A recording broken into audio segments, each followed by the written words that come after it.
말씀 봅니다. 사도행전 13장 1절에서 5절까지입니다.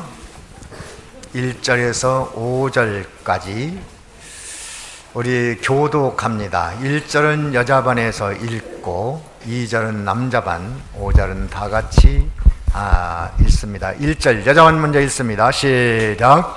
안디옥 교회에 선지자들과 교사들이 있으니 곧 바나바와 니게르라 하는 시므온과 구레네 사람 루기오와 분봉왕 헤롯의 젖동생 마나엔과 미 사울이라. 주를 섬겨 금식할 때 성령이 가라사대 내가 불러 시키는 일을 위하여 바나바와 사울을 따로 세우라 하시니, 이에 금식하며 기도하고 두 사람에게 안수하여 보내니라. 두 사람이 성령의 보내심을 받아 실루기아에 내려가 거기서 배 타고 구브로에 가서 살라미에 이르러 하나님의 말씀을 유대인의 여러 회당에서 전할세 요한을 수종자로 두었더라. 제목을 다 같이 봅니다. 제목 함께 읽습니다. 시작. 그리스도인이란 이름을 받은 안디옥 교회. 안디옥 교회가 그리스도인이라 하는 이름을 받았습니다. 그러면 무엇 때문에 그리스도인이라는 이름을 받았는가? 오늘 그 말씀을 생각하면서 우리도 그리스도인, 물론 그 말은 안디옥 교회가 믿음으로 나아가는 일에 대해서 그것을 이해하지 못하는 세상 사람들이 비방하기 위해서 시작된 말입니다. 안디옥 교인들이 우리는 크리스찬이다 이런 말을 쓰기 전에 이방인들이 저건 그리스도인, 우리말로 하면 조금 비웃는 말로 예수쟁이, 이제 그런 말로 시작된 거예요. 그런데 그 말이 사실은 좋은 말이지 않습니까? 저건 그리스도에게 속한 자, 예수밖에 모르는 사람, 예수 잘 믿는 사람, 그런 뜻이기 때문에 그 이후로 기독교인들이 나는 크리스찬이다, 나는 그리스도인이다, 이렇게 좋은 방향으로 불리워지는 아름다운 이름입니다. 그래서 이 안디옥 교회는 어떻게 해서 그렇게 그리스도인이라는 이름을 받게 되었나, 그것을 오늘 좀 생각해 봅니다. 이 안디옥 교회는 예루살렘 북쪽 시리아, 오늘날 시리아라고 하는 그 나라, 그때 당시는 좀 큰 도시였죠. 주전 약 300년 전에 세워진 나라로서 세워질 당시에는 아주 강대국이었고, 또 안디옥은 그 중심 도시였습니다. 예수님 당시에 또 이 도시는 큰 도시에 속해 있었고, 예수님 부활 승천 이후에 교회가 심한 박해를 받고 있을 때 스데반이 순교를 당했죠. 이제 순교를 당하고 난 뒤에 박해는 더욱더 심해지니까 예루살렘에 있는 기독자들이 흩어지기 시작했습니다. 그래서 이방에 자꾸 흩어져서 모인 곳이 어디냐면 안디옥이라는 지역에 모여서 거기서 교회를 설립한 교회가 바로 안디옥 교회입니다. 안디옥 교회는 참 좋은 교회입니다. 이방 선교를 제일 먼저 시작한 교회이고, 또 아주 믿음 쓰는 그런 교회였습니다. 그 교회가 그리스도인이라는 아름다운 이름을 처음으로 받은 교회예요. 사도행전 11장에 보면, 우리 한번 찾아서 봅시다. 사도행전 11장에 보면 처음으로 안디옥 교회가 그리스도인이라는 이름을 받은 말씀이 나옵니다.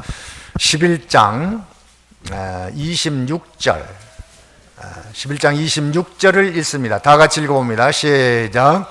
만남에 안디옥에 데리고 와서 둘이 교회에 1년간 모여 있어 큰 무리를 가르쳤고 제자들이 안디옥에서 비로소 그리스도인이라 일컬음을 받게 되었더라. 예, 안디옥에서 비로소 어떻게 했다고요? 그리스도인이라 하는 이런 이름을 받았어요. 아름다운 이름을 선물로 받은 겁니다. 그래서 우리도 이 세상 사람들로 하여금 먼저 저 사람은 크리스찬이야, 예수 믿는 사람이야, 좋은 면으로 참 예수 잘 믿는 사람이다, 또 우리도 나는 그리스도인이다, 나는 그리스도에게 속한 사람이다, 나는 예수 믿는 사람이다, 당당히 내놓을 수 있는 그러한 덕행, 이것을 만들어야 되겠습니다. 그러면 안디옥 교회는 무엇이 있기 때문에 그렇게 크리스찬이라는 이름을 받았는가? 우리가 본문을 이렇게 읽어보면 낯설고 어려운 이름들이 많이 나오고 또 낯선 지역들이 나오고 이거 도대체 무슨 말인가? 언뜻 읽으면 잘 모를 말씀들이 나옵니다. 그런데 여기에 안디옥 교회의 좋은 모습들이 다 나와 있어요. 그래서 이 안디옥 교회는 몇 가지 덕행이 있었는데 첫째가 화목하는 교회였습니다. 화목하는 교회. 무슨 교회요? 화목하는 교회. 둘째가 섬기는 교회예요. 섬기는 교회. 잘 섬기는 교회였습니다. 세 번째는 기도를 많이 하는 교회입니다. 기도. 첫째 뭐 하는 교회라고 그랬죠? 화목하는 교회. 둘째는 섬기는 교회. 셋째는 기도하는 교회. 하나 더 있습니다. 성령의 인도를 잘 따르는 교회였습니다. 누구의 인도? 성령의 인도를 잘 따르는 교회였습니다. 자, 그렇게 되니까 이방인들이 전혀 자기들 생활 습관과는 전혀 맞지 않는 다른 어떠한 종교 관습이 들어와서 그 사람들이 믿음 생활을 하니까 이방인들이 볼 때는 전혀 다른 세계 사람들이에요. 그래서 붙여진 이름이 그리스도인이다, 크리스찬이다, 그렇게 부르는 겁니다. 좋은 말입니다. 좋은 말. 자, 그래서 우리도 이 안디옥 교회 좀 본을 봐야 되는데 첫째 뭐 했다고 그랬죠?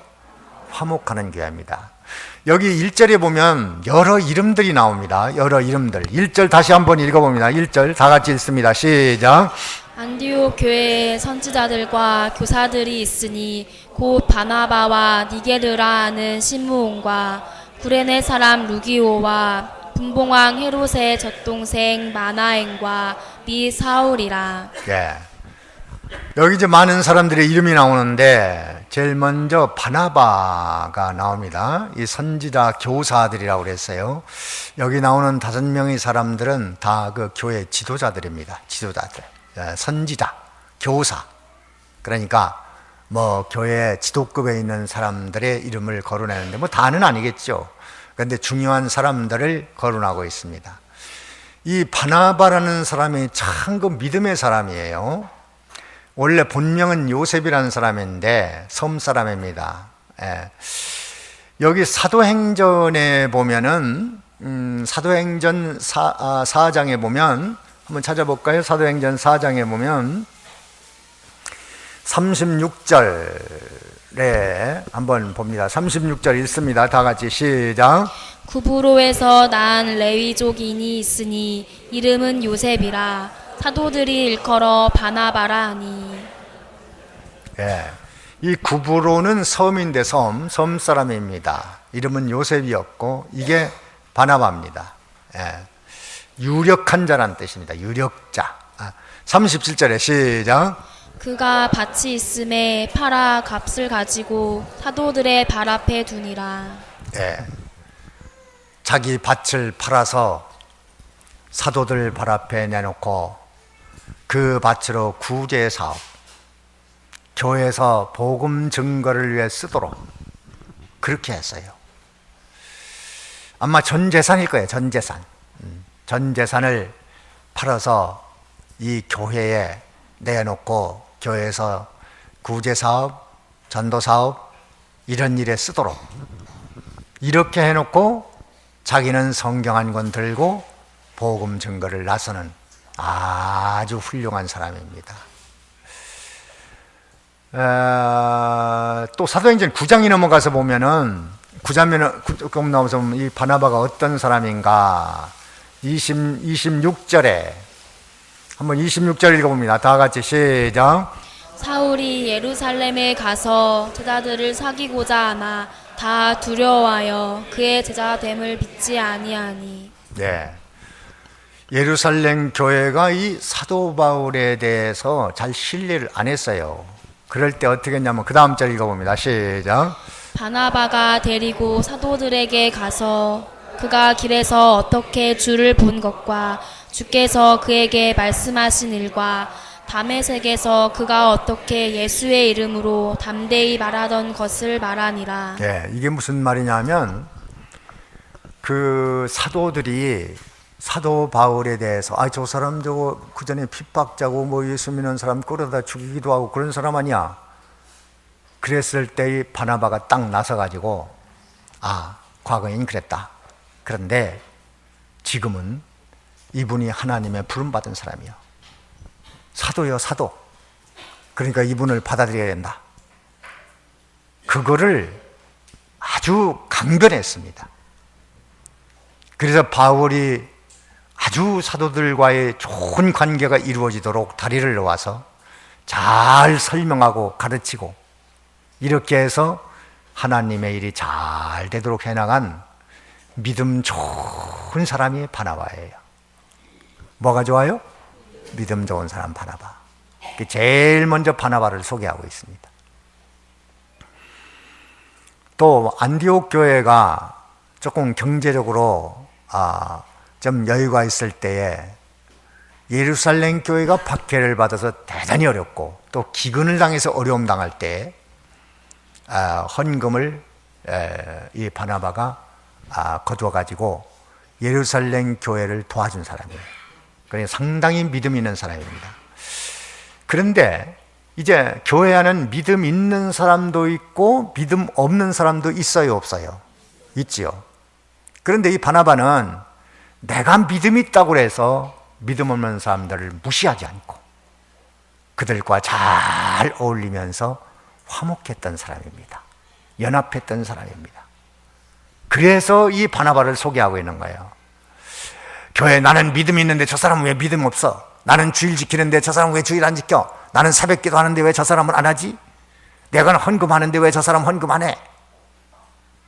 믿음 쓴 사람들의 위험한 함정이 믿음 없는 사람들을 무시하기 쉽습니다.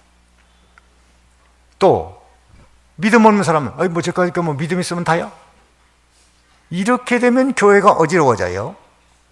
그런데 이 바나바 이름을 거론하는 것은 믿음 있는 사람, 믿음 없는 사람과 잘 어울리고 교제하고 연합하고 화목했다. 그런 차원에서 기록한 것이라고 봅니다. 또 여기 그 다음에는 니게르라는 사람이 나오는데 니게르와 구레네, 루기오 이 사람들은 아마 그 피부색이 검은 사람들이 아닌가 봐요. 특별히 니게르라는 말은 검다 그런 말이에요.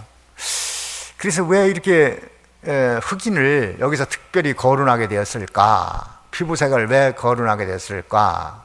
이것은 그 교회가 이런 피부색 때문에 차별화하지 않았다.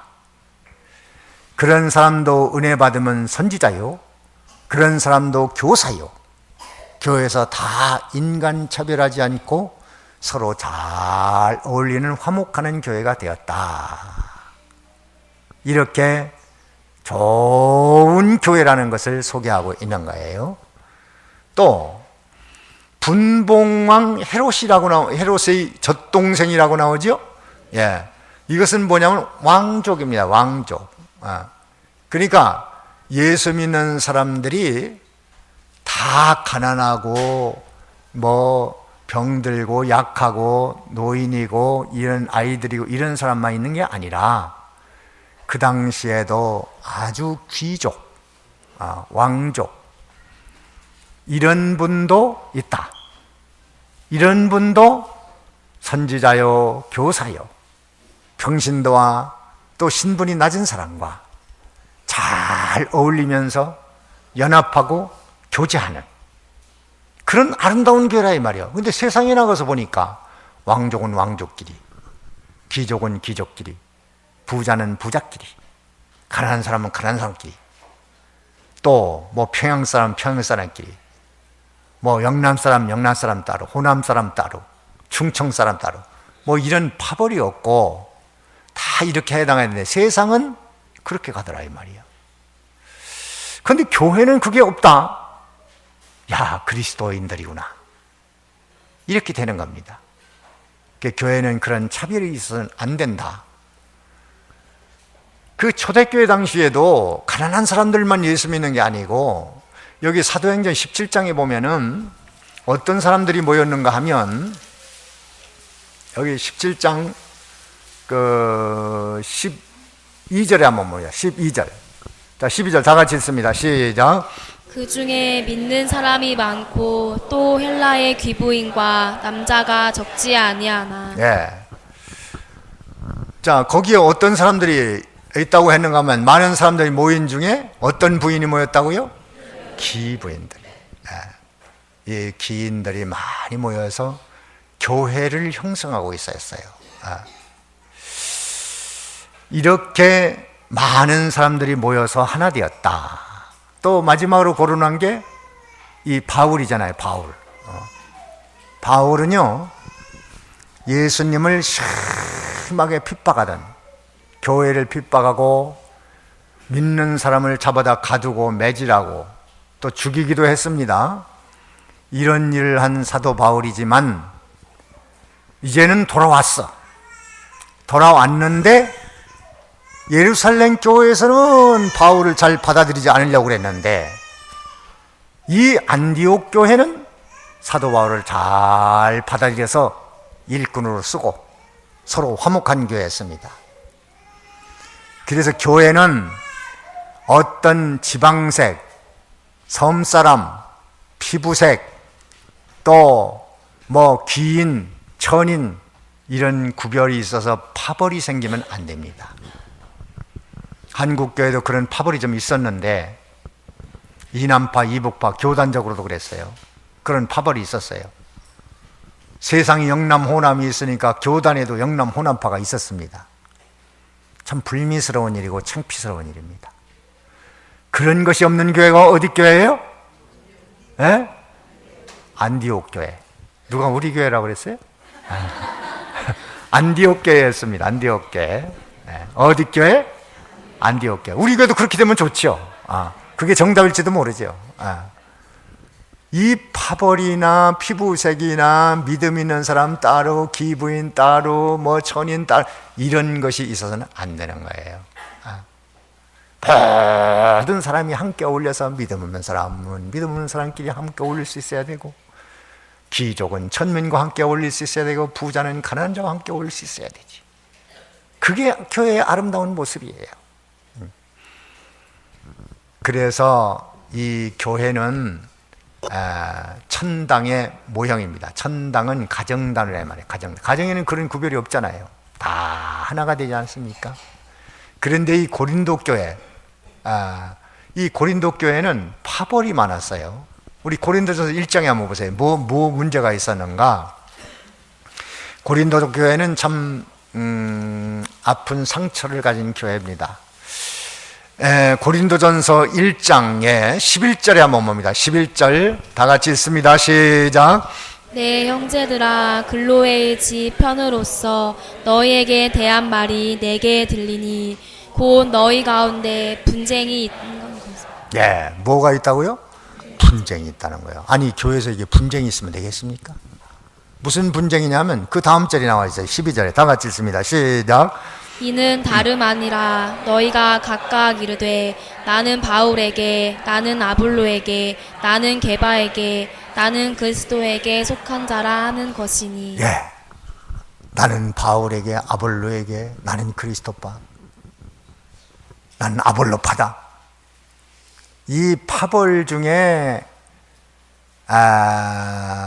제일 좋은 파가 무엇이고 나쁜 파가 무엇이냐, 그런 구별이 있을까요? 그리스도파는 어떻습니까? 그리스도파 그 이름은 좋잖아요. 그런데 그리스도파도 다른 파와 경쟁하기 위해서 그럴싸한 이름을 가지고 들고 나온 파입니다. 그러니까 다 잘못된 거예요.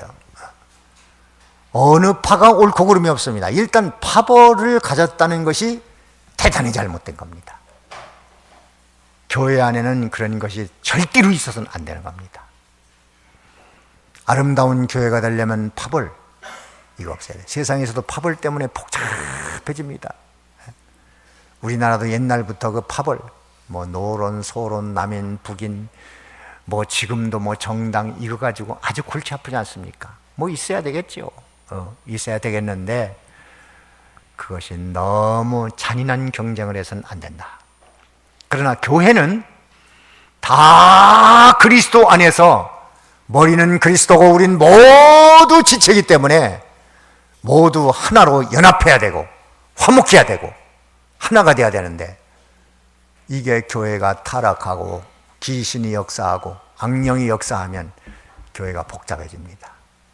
그래서 하나님께서는 미리 너희는 이러이러한 교회가 되면 안 된다, 그런 것을 가르쳐주기 위해서 소아시아 7교회를 들어서 해서는 안 될 교회, 어떻게 나아가야 될 것을 가르쳐주는 교회가 7교회 모형으로 나타나서 우리에게 가르쳐 주셨습니다. 야고보서 2장에 보면 말세에 교회가 이렇게 되면 안 된다 하는 것을 가르쳐 주는데, 야고보서 2장 한번 보십시오. 야고보서 2장에 어떤 교회가 되면 안 되겠는가? 야고보서 2장 1절을 보면은 다 같이 1절 읽습니다. 시작. 내 형제들아, 영광의 주 곧 우리 주 예수 그리스도를 믿는 믿음을 너희가 받았으니 사람을 외모로 취하지 말라. 예, 뭐로 취하지 말라? 다 같이 외모로 취하지 말라. 그런데 외모를 취하는 교회가 됐다. 어떻게 외모를 취하느냐? 2절에 봅니다. 2절 다 같이 읽습니다. 시작. 만일 너희 회당에 금가락지를 끼고 아름다운 옷을 입은 사람이 들어오고 또 더러운 옷을 입은 가난한 사람이 들어올 때, 예, 이제 교회에서 아름다운 옷 입고 금가락지 끼고 뭐 이렇게 하고 나온 사람이 있고 또 남루한 사람이 나왔단 말이야. 그러면 어떻게 하겠습니까? 교회는 다 3절에 시작. 너희가 아름다운 옷을 입은 자를 돌아보아 가로되 여기 좋은 자리에 앉으소서 하고 또 가난한 자에게 이르되 너는 거기 섰든지 내 발등상 아래 앉으라 하면. 아름다운 옷 입을 수 있죠. 뭐 노력해서 돈 벌었는데 뭔 못합니까? 입어도 괜찮습니다. 좋습니다. 그런데 교회에서 판단하면 안 된다, 이걸 말하는 거예요. 남루한 옷을 입은 사람, 너는 뭐 거기 서 있든지 발등상 아래에 있든지 아야 가든지. 예. 참 이거 이렇게 된다면 제일 먼저 예수님부터 내쫓아야 될 거예요. 예수님이 오늘날 교회를 들어오신다면 어떤 자에게 속했을까요? 이렇게 아름다운 옷 입은 자에게 속했을까요? 남루한 옷 입은 자에게 속했을까요? 그러면 교회에서 예수님을 박대한 결과가 될 겁니다. 차별하지 말라. 사람은 다 똑같은 거고, 왜 그러냐면 4절에 시작. 너희끼리 서로 구별하며 악한 생각으로 판단하는 자가 되는 것이 아니냐. 이렇게 되면 너희가 서로 판단한 게 아니냐? 너희가 무슨 재판관이냐? 그렇게 하지 말아야 될 이유가 있습니다. 5절에 시작. 내 사랑하는 형제들아, 들을지어다. 하나님이 세상에 대하여는 가난한 자를 택하사 믿음에 부요하게 하시고 또 자기를 사랑하는 자들에게 약속하신 나라를 유업으로 받게 아니하셨느냐. 그렇게 구별하지 말아야, 판단하지 말아야 될 이유가 뭐예요? 이유가 가난한 자들을 택해서 가난하게 된 그 이유가 있다. 왜 가난하게 했느냐? 여러분 가난하게 했습니까? 실패했습니까? 안 됐습니까? 돈을 잃었습니까? 직장이 없습니까? 가난하게 한 하나님의 이유를 분명히 찾으십시오. 왜 그래요? 왜? 믿음의 부요. 다 같이 가난하게 한 것은 믿음의 부요케 합니다. 믿음의 부요하게 하려니까 가난해진 거예요. 또 하나님의 나라를 상속하는 거예요. 하나님 나라 주려고 하는 거예요. 하나님 나라 주려고. 실패해서 잃어버리고 몸도 건강도 잃고 돈도 잃고 모든 걸 잃었다면 주님이 나를 믿음 주려고 하는구나. 그래, 내가 더욱더 믿음 생활해야지. 나가서 하나님 말씀 받고 기도하고 열심히 신앙생활해서 믿음의 부한자가 되면 됩니다. 하나님 나라 주려고 하는 겁니다. 우리는 교회 안에 들었으면 모든 사람들이 다 마음이 하나가 돼야 되는데, 다 서로 화목하고 연합하고 교제하고 해야 되는데 그게 어렵거든요. 그럼 어떻게 하면 그렇게 되느냐? 예수님은 어떻게 해서 우리와 함께 할 수 있었느냐? 빌립보서 2장에 답이 나와 있습니다. 빌립보서 2장에 보면 우리가 어떻게 하면 교회 안에 들어와서 모두가 다 배운 자나 못 배운 자나 유능한 자나 무능한 자나 가진 자나 못 가진 자나 잘난 자나 못난 자나 젊은이나 노인이나 어린이나 아이나 모든 사람이 다 하나로 화목하면서 겸손하게 교제할 수 있는가? 답이 뭐냐? 2장 5절에 다 같이 읽습니다. 시작. 너희 안에 이 마음을 품으라. 곧 그리스도 예수의 마음이니. 무슨 마음을 품으라고요? 그리스도 예수의 마음을 품으라는 거예요. 그럼 예수의 마음이 뭐냐? 그 다음 절에 시작. 그는 근본 하나님의 본체시나 하나님과 동등됨을 취할 것으로 여기지 아니하시고. 그는 하나님의 본체시나 동등됨을 취할 것으로 여기지 아니하시고. 그 다음 절에 시작. 오히려 자기를 비워 종의 형체를 가져 사람들과 같이 되었고. 자기를 다 내놨어. 여러분 교회 안에 들어올 때는요, 계급장 다 띄워놓고 들어오세요. 목욕탕에 갈 때 다 벗고 들어가는 것과 비슷합니다. 목욕탕에 갈 때 뭐 다 벗고 별 달린 모자만 쓰고 가면 이거 웃기는 사람 아니에요? 그것처럼 우스꽝스러운 게 어디 있어요? 교회도 문에 들어올 때는 전부 띄워놓고 와. 제가 저기 강화도에 그 세미나에서 한번 갔더니 교회를 지었는데 조금 이상스럽게 지었더라고. 2층에 본당에 들어갔는데 그 2층 계단에 올라가는데 고개를 숙이고 올라가라는 거예요. 그래서 교회가 뭐 이렇게 그러니까 뭐가 공사가 잘못됐는지 키가 조금 커서 난 키 큰 사람도 아닌데 그 뻣뻣하게 서서 들어갔다가는 머리가 탁 걸리겠더라고요. 그렇게 지어놨더라고. 그리고 거기 들어갈 때 누구든 고개를 숙여야 돼요. 웬만한 사람은. 그래서 그걸 보고 이거 교회가 이렇게 된 것은 이렇게 짓궂은 건 아닐 텐데 이렇게 된 것은 겸손하라고 하는가 보다. 다 내놓고 들어오라는가 보다. 그런 느낌을 받았습니다. 교회 들어올 때는 조금 더 문 높이를 좀 낮춰서 해서 다 고개를 숙이고 겸손하게 들어오면 얼마나 좋겠습니까? 교회는 그런 곳이에요. 누구라도 다 와서 평안하게 예배드릴 수 있어야 돼요. 그 전에 미국 대통령이 한국에 왔을 때 서울에 어느 교회 가서 나 예수 믿는 사람이가 주일날 예배드리고 가야 되겠다. 그래서 어느 교회를 가겠다고 전화를 했대요. 비서관들이. 전화를 하니까 대통령이 가니까 자리 좀 장만해달라고 그러니까 우리 교회는 대통령이 와도 자리 장만해 줄 수 없습니다. 그랬단 말이야, 목사님이. 누구든지 우리 교인들과 똑같이 그런 의자에 앉아서 예배를 드려야 됩니다. 그렇게 해야 하나님께 예배하는 겁니다. 그래서 대통령이 그 말을 보고 하니까 그 교회 좋은 교회다. 가겠다. 그래서 나가서 똑같이 나무 의자에 앉아서 같이 예배드리고 갔다는 그런 얘기를 들었습니다. 참 아름다운 교회고 아름다운 성도지요. 교회는 그런 겁니다. 모든 사람들이 나와서 다 하나가 되는 곳입니다. 자, 그래서 안디옥 교회는 첫째 무슨 교회였다고 그랬죠? 화목하는 교회. 거기에 믿음 좋은 사람, 피부색이 검은 사람, 왕족, 또 과거에 그 기독교를 반역하던 사람, 이제는 회개하고 크리스찬이 된 모든 사람들이 다 교회에서 하나같이 교사가 되고 선지자가 돼서 똑같이 하나님의 일에 협력하는 이런 좋은 교회. 여러분, 그리스도 안에서 화목하십시오. 또 그리스도를 믿는 가정 부부간에 화목하십시오. 또 부자간에 화목하십시오. 형제간에 화목하십시오. 그것이 모든 세상 사람들이 볼 때, 아, 저 사람은 그리스도인이야, 정말 예수 믿는 사람이야 하고 하나님께 영광 돌릴 수 있는 사람이 되어지기를 바랍니다. 두 번째 어떤 교회라고 그랬죠?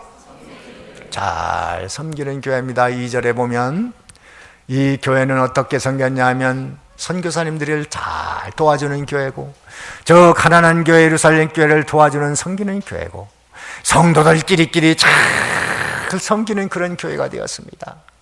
예수님 닮은 교회입니다. 예수님은 제자들의 발을 씻어주는 섬기는 예수님이었습니다. 섬김 받으려는 사람은 하나님의 성품이 되어지지 않은 사람이에요. 언제든지 예수 믿는다면, 아, 이곳에 가서 내가 섬길 게 뭐지? 아, 집에 가서 내가 섬길 게 뭐지? 남편은 아내를 섬길 게 뭔가? 아내는 남편을 섬길 게 뭔가? 남편은 아내를 섬길 게 뭔가? 또 심지어 부모는 자식을 섬겨줄 게 뭔가? 자식들은 부모를 섬겨줄 게 뭔가? 교회에서도 내가 좀 섬겨줄 분이 누군가? 찾아서 섬겨야 됩니다. 제일 먼저 섬기는 자가 존경받는 곳, 하나님의 교회입니다. 세상에서는 섬기는 자가 낮은 사람이라고 말할지 모르겠습니다. 그러나 하나님의 교회는 어떤 자가 큰 자라고요? 섬기는 자가 큰 자고 직분 얻을 사람이고, 그 섬기는 자가 대접받을 사람이요. 이번 권사 내는 사람들도 다 섬기는 사람이 돼야 돼요. 지금까지 섬겼기 때문에 하는 거예요. 섬기지 않았는데 무슨 직분을 받습니까? 아무것도 섬긴 것이 없는데 무슨 직분을 맡아? 집사라는 이름도요, 종이란 말이요, 심하게 말하면 노예라는 뜻이에요. 노예. 그 뜻이 집사입니다. 그런데 오늘날은 명예직이 돼버려서 이게 참 마음 아픈 일입니다. 섬기는 겁니다. 오늘 또 주를 위해서 섬길 게 무엇인가? 휴지 한 조각이라도 주워서 버리자. 성도를 돌봐주자. 심부름 좀 하자. 섬기는 사람이 큰 사람이에요. 청소하고 지저분한 거 치우고, 이게 그리스도인이요, 존경받을 사람이요. 세 번째 뭐 하라고 그랬죠? 기도. 어떻게 기도했나 보십시오. 여기 2절 다시 한번 읽어봅니다. 다 같이 2절, 본문 2절입니다. 시작. 주를 섬겨 금식할 때 성령이 가라사대 내가 불러 시키는 일을 위하여 바나바와 사울을 따로 세우라 하시니. 예, 참 이 교회는 금식하며 기도합니다. 선교사를 보내놓고 하나님, 그 선교사님들이 하나님의 일 잘 감당케 하옵소서. 보내기 전에도 어떤 분을 선교사를 보내야 됩니까? 금식을 하면서. 누구를 선교사로 보내야 됩니까? 그럴 때 막 사도 바울, 바나바를 선교사로 보내라 명령이 떨어지니까 얼른 그 두 사람을 따로 세웠습니다. 그래가지고 선교사를 보냅니다. 그리고 참 이 하나님의 뜻을 따라서 어떻게 섬기는 일을 할까? 기도할까? 그걸 해서 예루살렘 교회를 돕기 위해서, 섬기는 일을 잘하기 위해서 기도했고, 복음 증거를 위해서 기도했고, 많은 어려움 당한 성도들을 위해서 기도했고, 안나와 같이 그저 결혼생활 7년 결혼생활 완전히 실패하자, 안나는 자식도 없고 남편도 죽었으니까, 아, 내가 할 일은 교회 가서 섬기는 일이다, 기도하는 일이다. 주야, 예, 금식하면서 누가 오란 사람도 없고 주는 사람도 없고 먹을 것도 없지만 그저 교회 가서 그 일을 하니까 하나님이 다 먹여 살린 거예요. 응? 주야, 예, 금식하며 기도하는 안나, 참 믿음의 덕을 세운 사람이죠. 그 다음에 몇 번째지요? 네 번째 뭐한 교회예요? 성령의 인도를 잘 따른 교회예요. 자, 하나님께서 야, 바나바와 바울을 선교사로 보내라. 그러니까 얼른 따로 세워서 바나바와 바울을 선교사로 보낼 때 4절에, 우리 본문 4절에 읽어봅니다. 4절 다 같이 읽습니다. 시작. 두 사람이 성령의 보내심을 받아 실루기아에 내려가 거기서 배 타고 구브로에 가서. 예, 두 사람 바울과 바나바가 선교사로 나갈 때 누구의 인도를 따라? 성령의 인도를 따라갔다고 그랬어요. 그래서 교회도 성령이 지시하는 대로 했고 바울과 바나바도 성령의 지시대로 복음을 들고 온 땅에 나가서 복음을 증거합니다. 즉시 순종합니다.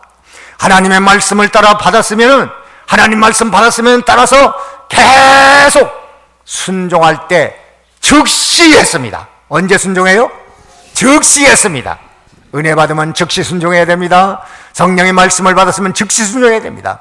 오늘 여러분들이 이 말씀 증거받으면서 깨달은 말씀, 느껴진 말씀, 확신하던 말씀, 뜨거워진 말씀, 야 이제 알았다라는 그 말씀, 그것은 오늘 성령이 나에게 주시는 말씀이니까 그 말씀을 어떻게 순종하라고요? 즉시, 깨달은 즉시로 하나님, 네, 이렇게 하겠습니다. 네, 이렇게 하겠습니다. 주의를 잘 지켜야 될 말씀을 받았으면 주의를 잘 지키고, 양심을 쓰라 했으면 양심을 쓰고, 또 오늘 섬기는 일을 하였으면 섬기는 일을 하고, 기도 좀 하라면 기도하고, 또 복음 증거하라면 증거하고, 선교사 가라면 가고, 어떤 명령을 떨어지든지 성령의 명령이라면 그대로 어떻게 순종? 즉시 순종. 다 같이 성령의 명령을 즉시 순종하자. 그렇게 하겠습니까? 하나님 명령에 순종하겠습니까? 이렇게 주의 명령에 따라 온전히 순종하니까 모든 세상 사람들이 야, 저 사람들은 그리스도인이야, 여러분도 나는 크리스찬이냐 할 때는 몇 가지 덕행을 가져야 돼요? 몇 가지. 첫째는 뭡니까? 화목하는 거. 둘째는 섬기는 일, 섬김 받으려 할 생각은 싹 쓸어버리고 섬기는 삶. 세 번째는 기도하는 삶. 네 번째는 성령의 인도, 즉 말씀의 인도를 잘 따르는 사람이 되면 여러분 스스로도 어디 가든 나는 크리스찬이야 할 수 있고, 모든 세상 사람들이 크리스찬이라고 그들이 깨닫고 영광 돌리며 주의 복음이 증거되어 많은 사람들이 예수님께로 돌아오리라고 확신합니다.